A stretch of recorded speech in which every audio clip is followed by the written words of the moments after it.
Welcome. Today we're finishing our treatment of contemporary liberal theory of a just society and of a liberal democracy. And we're entertaining the question of whether a liberal democracy is self-sustaining, whether it creates the conditions of stability and social cohesion which are necessary for liberal democracy to withstand the shocks and disturbances which occur from time to time within any society. And in our treatment of this question, we've been looking at John Rawls as one of the most articulate, not always the easiest to follow, but one of the most articulate theorists of what a just society is, what it is to be a citizen in a just society, and what the principles of justice, the principles of a liberal democracy should be. So remember where we ended last week. We ended with a little bit of doubt about the stability of liberal democracy, doubt expressed by Rawls.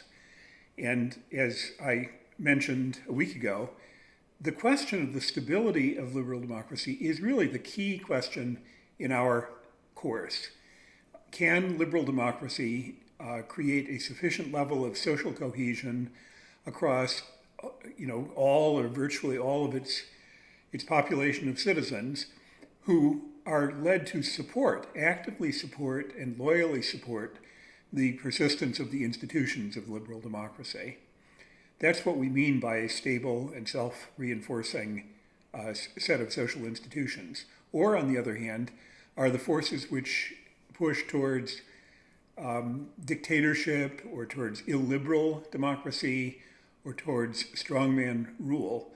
Are those tendencies more powerful, and will liberal democracy be at serious risk in the future?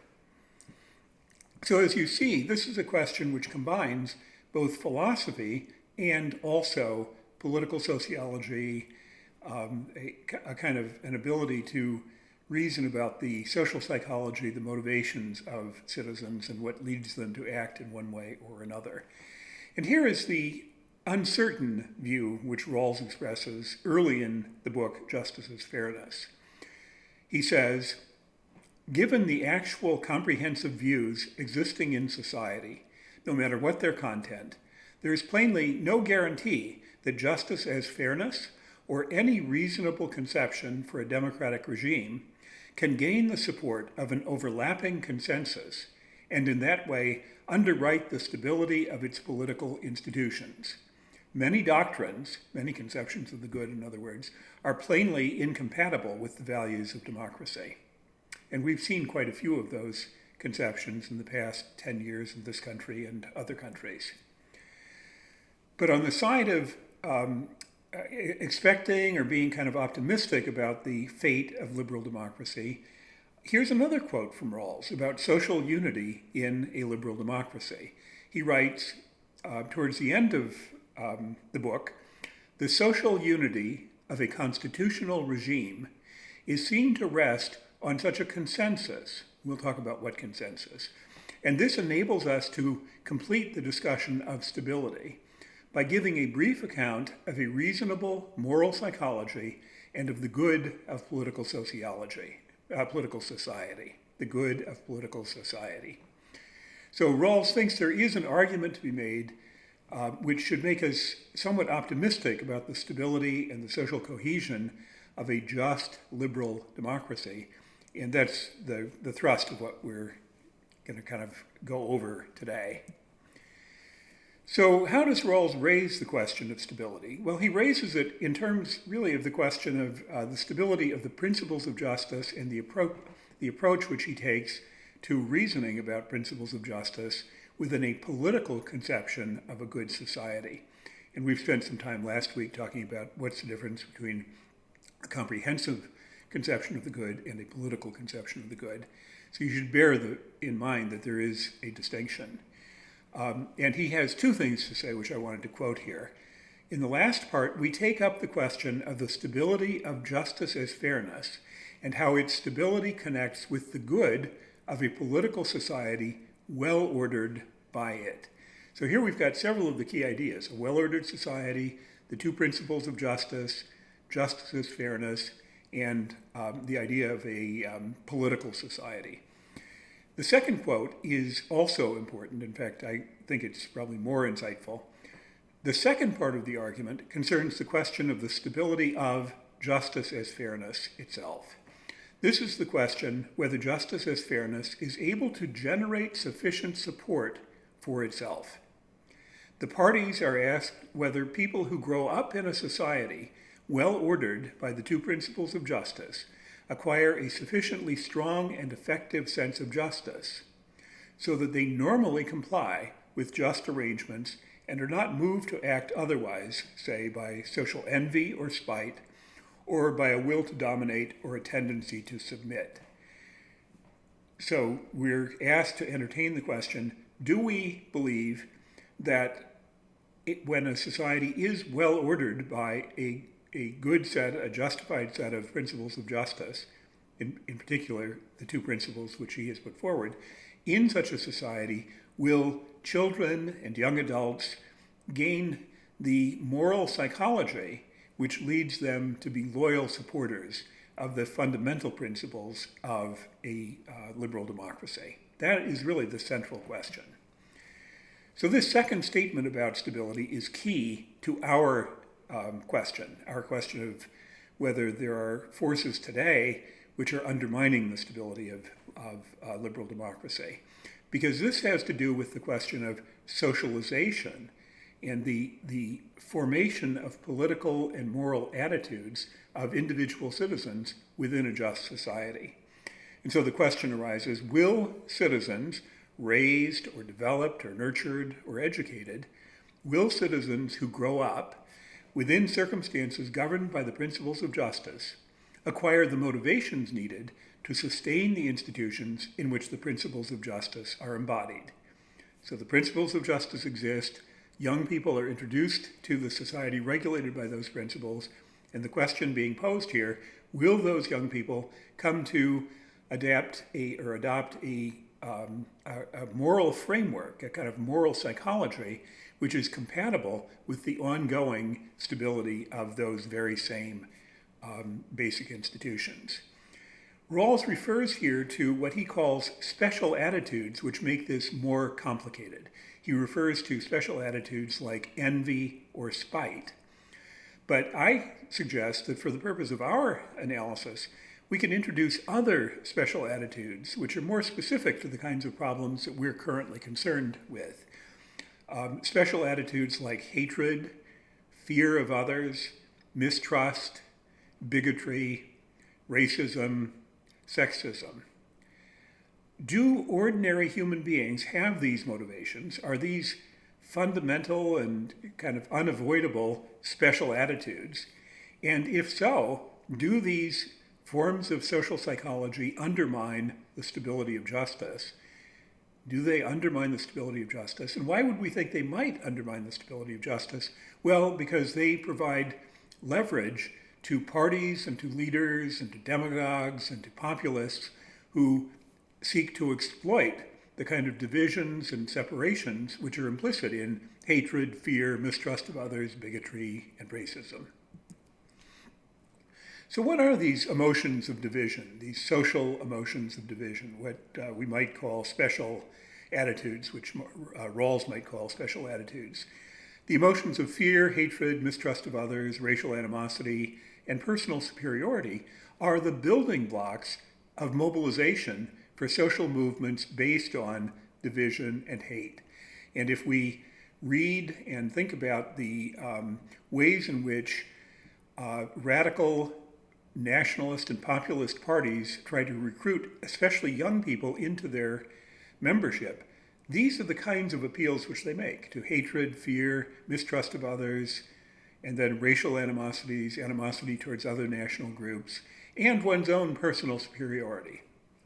So the question, this really interesting question, it's a question for all of us to think about, is whether children raised within social arrangements embodying principles of justice and fairness will be vulnerable to these divisive social emotions.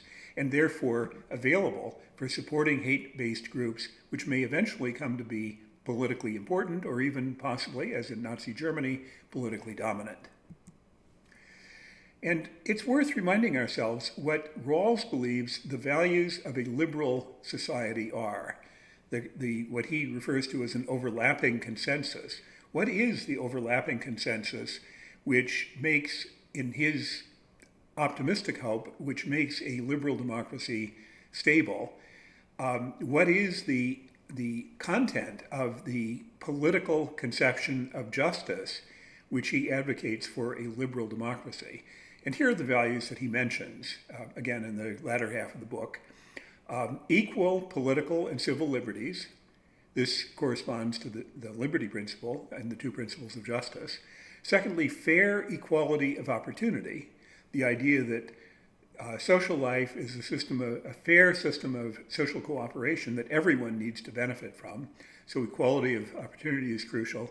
And then finally, a focus on inequalities and the requirement that social and economic relationships need to be based on reciprocity so that the social basis of citizens' self-respect and equality can be affirmed. So how do these values work to constitute the basis of a, quote, political framework for an overlapping consensus across a range of comprehensive conceptions of the good? Remember, a comprehensive conception of the good is a full, concrete set of orienting values and aspirations and conceptions of what kind of person a person should be, what kind of obligations I have, what a good society is. These are all components of a comprehensive conception of the good.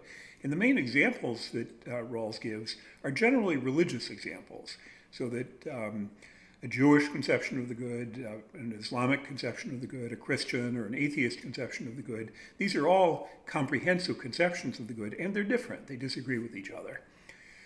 The idea of a political conception is what all conceptions of the good, all comprehensive conceptions of the good, can have in common as their view of what a just and fair society should embody. And these principles, equal political and civil liberty, fair equality of opportunity, and so forth, these principles depend on the idea that they are principles that, quote, all citizens may reasonably be expected to endorse. That's really the strong line of attack which Rawls is taking. It is justice as fairness, and it is social contract doctrine. It is the idea that the political conception that characterizes the nature of a liberal democracy with fair equality of opportunity, that those values are values which everyone could reasonably be expected to endorse. But now let's turn to the more empirical side, how real citizens, real individuals within a liberal democracy can be expected to behave. Now, Rawls makes a couple of statements about what human beings are. He says, citizens have a capacity for a conception of the good and a capacity to acquire conceptions of justice and to act as these conceptions require. So first of all, he's saying we are moral beings. We have an ability to internalize a conception of what the meaning of life is for us, what the constraints are, what the moral principles are. We have an ability to absorb or adopt a conception of the good. And secondly, we have a capability of acquiring a conception of justice, which is practical and motivational. That if we find ourselves in a set of institutional arrangements or social practices which we believe treat us fairly, that gives us a motivation to act in support of those relationships or those practices. Speaking again of what he thinks about citizens, he says, when they believe that institutions or social practices are just or fair, citizens are ready and willing to do their part in those arrangements, provided they have sufficient assurance that others will also do theirs. So he thinks that justice is motivational, that we are motivated by a perception of the justice of the institutions in which we find ourselves. And he has one more interesting psychological assumption. This is the third bullet point here. Continuing reciprocal experience of action within just institutions leads to rising trust and confidence. So we may begin in a social arrangement which we're not completely confident of, but we sort of think, yes, this is probably going to be an okay environment for me to pursue my faith, to be involved in economic and social relationships with other people, to invest in a home, all the things which we do in normal life. And then as those expectations are fulfilled, that's what Rawls thinks leads to rising trust and confidence in those basic institutions. This is really at the heart of his strongest reason for thinking that democracy is indeed stable and creates the conditions of its own continuing robustness and social cohesiveness. So let's talk a little bit more about overlapping consensus. If there is an overlapping consensus in a liberal democracy, the problem of stability is a pretty simple and straightforward one. The dissident voices who say, no, I'm a fascist, or I'm a neo-Nazi, I don't care about equality, I don't care about equal liberties. If there's an overlapping consensus for most large groups and groups of people who have different conceptions of the good, if they do share an overlapping consensus, then the fact that there are some people, some minority of people who do not accept those basic premises, that's not fatally harmful to a democracy. So what is an overlapping consensus? We've already talked about this, but it's such an important idea, I wanted to address it again. An overlapping consensus is a framework of thinking about political constitution and justice in society that is supported by multiple comprehensive conceptions of the good.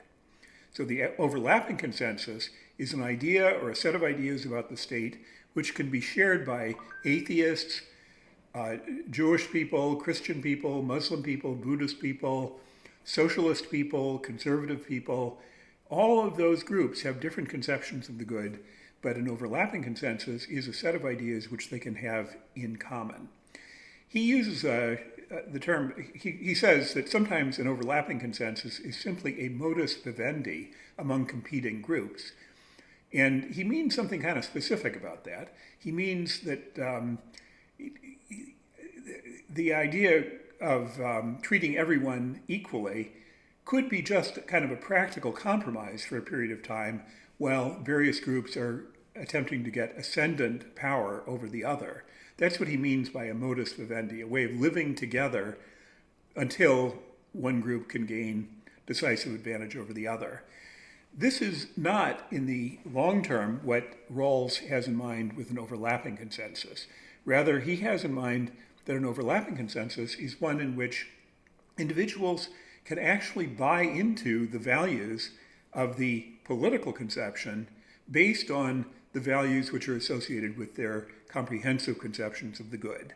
So he has in mind an abstract set of values that are either directly endorsed by the different comprehensive conceptions of the good, or are at least appealing and compatible with the comprehensive conceptions that various people have. And this kind of overlapping consensus is one which then has the likelihood of enduring over multiple generations and having resilience. Remember, we used that term resilience a couple weeks ago. The idea here is that if there is an overlapping consensus reinforced by trust and confidence by citizens in each other and in the basic justice of their institutions, that creates a system of social cohesion which is articulate and resilient to the shocks which any society is occasionally subject to. So a couple of important quotes here. The possibility of a reasonably harmonious and stable pluralist and democratic society may follow from this success of liberal institutions. Precisely what he's saying is, if we can create the conditions of justice in a society, conditions of justice and secure institutions of liberal democracy, if we can do that, that creates the possibility of a reasonably harmonious and stable, pluralist, democratic society. The second quote, again, an important one worth us discussing, the more citizens see their political society as good for themselves, both as a corporate body, all citizens, and as individuals, and the greater their appreciation of the political conception in securing the three essentials of a stable regime, the less they will be prompted by the special attitudes of envy, spite, the will to dominate, the temptation to deprive others of justice. And then I would like to add to that, the less they will be prompted by the special attitudes of hate, fear, separation, and the effort to define oneself in opposition to other groups. So the liberal Democrats' hope is, it is a hope. It is not a certainty. It's not a demonstration of the inevitable success and longevity of liberal democracy. But here's the hope. Rawls does acknowledge there is nothing guaranteeing the social cohesion and stability of a just liberal democracy. But he does believe that the conditions of justice, equal liberties, a fair system of economic cooperation, limited inequalities that work to everyone's advantage, these should be very familiar values now, that these conditions of justice work to encourage a very specific kind of overlapping consensus, which is self-reinforcing. It reinforces trust and confidence among citizens and between citizens and their institutions.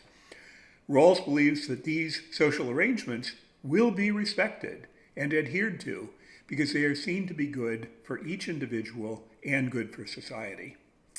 And he believes that this will contribute to an overlapping consensus and a social psychology of cohesion and political commitment that makes a just society with a secure liberal democracy a sociologically stable set of arrangements. Or in other words, Rawls believes that there is a resolution to the dilemma we're facing in this course, that the politics of division and hate, which are being pursued by nationalistic, anti-immigrant, racist, hateful organizations, that liberal democracy can have the resources and the political and moral resilience that's necessary to sustain its institutions, even through the challenges which are presented by hate-based opposition.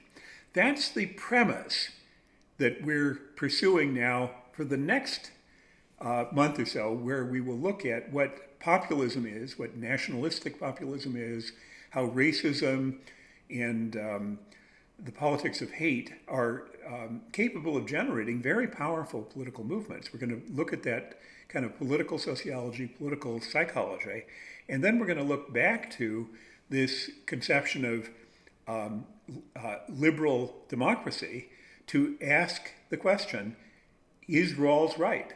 Do the arrangements of a just society, institutions which embody a liberal democracy in which all of our rights are protected, our liberties are protected, and we're treated fairly economically, socially, politically, do those arrangements have a degree of resilience and stability which will allow those institutions to survive? Can democracy survive in the face of hate-based, anti-liberal social movements?